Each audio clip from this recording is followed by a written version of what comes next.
Auzubillahi minasyaitonirrajim. Bismillahirrahmanirrahim. Assalamualaikum warahmatullahi wabarakatuh. Alhamdulillahirabbil alamin. Segala puji bagi Allah yang telah memberikan kita kesehatan, kesempatan dan kemudahannya sehingga kita bisa belajar bareng di video catatan tentang sipil. Salawat dan salam kita sajikan kepada baginda besar Nabi Muhammad SAW karena berkat beliau Allah yang telah membawa kita dari alam jahiliyah ke alam yang penuh dengan pengetahuan sampai saat ini. Seperti biasa, sebelum kita memulai pembelajaran, ada baiknya kita berdoa dulu menurut percaya masing-masing agar pembelajaran ini menjadi lebih banyak keberkahan di dalamnya. Auzubillahi minasyaitonirrajim. Bismillahirrahmanirrahim. Rabbi shrah sadri wa yassir li amri wahlul 'uqdatam min lisani yafqahu qawli. Rabbi zidni ilman warzuqni fahman. Amin. Nah, jadi teman-teman, kali ini adalah video pertama untuk sesi pembahasan soal dan permasalahan yang sering muncul pada analisis perencanaan. Sebelumnya saya sudah merangkum beberapa pertanyaan, adalah sekitar 100 lebih. Jadi ini akan kita bahas secara satu-satu. Nah, untuk pembahasannya sebenarnya ada 15 bagian. Total pertanyaan kurang lebih ada 150 lebih. Jadi nanti kita bahas one by one. Untuk pertanyaan pertama di sini ya, ini dia tentang bagian membuat data perencanaan. Jadi ketika kita ingin melakukan sebuah analisis struktur gedung atau merencanakan sebuah struktur gedung, itu kita pertama kali pasti melakukan tahap pembuatan data perencanaan. Jadi ada tahap pembuatan data perencanaan awal. Nah, pertanyaannya nih yang sering berkaitan dengan membuat data perencanaan awal. Jadi pertanyaan pertama tentang bagaimana cara kita menentukan mutu beton untuk struktur gedung yang sesuai dengan SNI 2847 tahun 2013 dan sesuai dengan spek konstruksi yang kita gunain. Itu dia. Jadi pertanyaannya kita ulangin. Bagaimana cara menentukan mutu beton untuk struktur gedung yang sesuai dengan SNI 2847 tahun 2013. Jadi kita akan membedah bagaimana cara menentukannya. Sebenarnya video ini sudah ada pembahasannya di yang lalu, cuman ini karena sesi tanya jawab sesi pembahasan soal, kita ulang lagi. Jadi teman-teman, ini adalah sebuah tabel. Jadi ini gambar tabel. Jadi ini yang sebenarnya adalah rangkuman daripada peraturan dan spesifikasi mulai dari mutu beton sampai dengan detailing. Nah, untuk teman-teman yang ingin mengunduhnya bisa nanti diunduh di link deskripsi di bawah ini. Jadi untuk menentukan mutu beton sesuai dengan spesifikasi konstruksi SNI 2847 tahun 2013, itu SNI membagi ke dalam 5 aspek. Kemudian saya lanjutin untuk penentuan mutu beton dalam kemudahan untuk penyesuaian dengan spesifikasi konstruksi. Maka saya berikan di sini 7 opsi. 7 opsi. Nah, kita bacain ya, biar jangan ada salah-salah. Pertama untuk beton struktural, di mana mutu beton yang direncanain untuk beton struktural itu diatur oleh pasal 1.1. Mutu betonnya harus lebih besar daripada 17 MPa. Kemudian untuk mutu beton yang direncanakan tahan terhadap asam korosif yang dapat merusak beton, itu diatur oleh pasal 4.3.2, di mana mutu beton berkisar daripada 17 MPa sampai dengan 35 MPa. Nah, yang ketiga berdasarkan umur nih. Jadi ada perencanaan mutu beton berdasarkan umur, itu dia. Untuk umur beton berdasarkan 28 hari yang diatur oleh pasal 5.1.1, di mana mutu beton harus lebih besar daripada 17 MPa.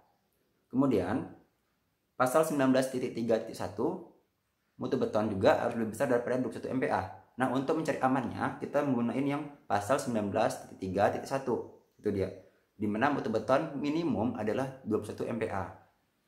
Jadi di sini ada dua pasal. Kemudian yang keempat, untuk mutu beton yang direncanakan diperuntukkan pada sistem rangka pemikul khusus atau disingkat dengan SRPMK dengan jenis beton yang beton normal, maka pasal yang mengatur adalah pasal 21.1.4.2, di mana mutu beton itu minimum adalah 21 MPa. Selanjutnya untuk mutu beton yang diperuntukkan konstruksi untuk mutu beton ringan yang diperuntukkan pada sistem rangka pemikulaman khusus, maka pasal yang mengatur adalah pasal 21.1.4.3, di mana mutu beton itu tidak boleh lebih daripada 35 MPa. Jadi dibatasi sampai dengan 35 MPa. Jadi seperti itu dia cara penentuannya berdasarkan 5 aspek di SNI 2847 tahun 2013. Nah, jadi untuk teman-teman yang ingin memudahkan bagaimana cara penentuannya, itu bisa kita menggunakan beberapa aspek pendekatan. Yang pertama, berdasarkan lokasi geografis di mana tempat gedung itu dibangun. Itu dia.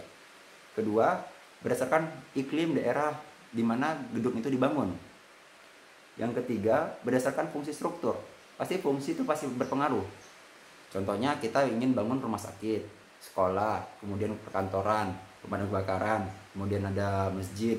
Itu pasti berbeda gitu. Nggak mungkin sama. Itu dia. Karena daripada penggunaan, jumlah orang yang menggunakan itu juga berbeda. Itu dia. Yang keempat, berdasarkan geometrik struktur. Maksud daripada aspek pendekatan mutu beton berdasarkan aspek geometrik adalah penentuan mutu beton berdasarkan bentuknya. Apakah bentuknya itu beraturan atau tidak beraturan, atau dia banyak lengkung-lengkungan, atau dia dengan nilai arsitektural yang tinggi. Jadi itu berbeda-beda gitu. Karena efek daripada ketidakberaturan akan mengakibatkan torsi atau disebut juga puntir. Jadi efek struktur ketika tidak beraturan itu dapat mengakibatkan efek puntir. Jadi kalau puntir itu gini dah, putar gedungnya. Itu dia. Jadi ketika dia berputar, dia menyebabkan permintaan mutu beton yang lebih tinggi. Yang kelima, tentang aspek berdasarkan tahan terhadap sulfat. Nah, ini seperti yang dibahas tadi di pasal 4.3.2, bahwasanya mutu beton itu harus lebih besar daripada 17 sampai dengan 35 MPa. Itu dia. Kemudian berdasarkan aspek tahan terhadap beban khusus. Sudah. Yang keenam, berdasarkan aspek terhadap beban khusus. Ini biasanya seperti alat berat yang ditaruh di atas gedung atau yang lagi proses pembangunan. Dia punya alat-alat pendukung yang besar, yang berat, yang memiliki perhatian khusus terhadap gedung tersebut. Itu dia.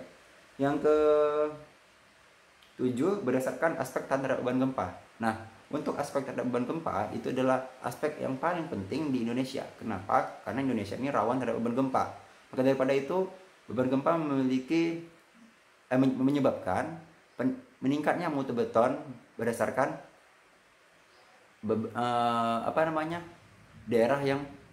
daerah tempat dibangunnya bangunan tersebut. Itu dia. Jadi beban gempa itu juga mempengaruhi. Nah, itulah cara daripada